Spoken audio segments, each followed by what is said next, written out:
Важлива повна геометрія при штукатуренні об'єкту. Я вважаю, що вона необхідна. І за чого?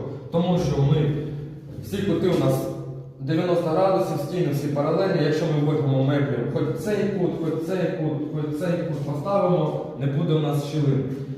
Плиточнику не треба ламати голову, якщо він почне плитку від коридору, це у нас дальня кімната, він сюди в кімнату зайде з одинаковою підрізкою. У нього не буде такого, що у нього тут підрізка 20, а там 25. Одинакова підрізка буде. Потім електрика, точні світильники, треки, все у нас паралельно. Гіпсокартон також одинакових розмірів.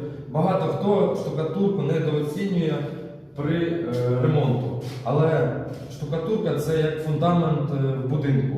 Як поштукатуриш, так потім і меблі стануть, і плитка ляже, і електрик свою розмітку зробить, і гіпсокартонщику буде легше працювати.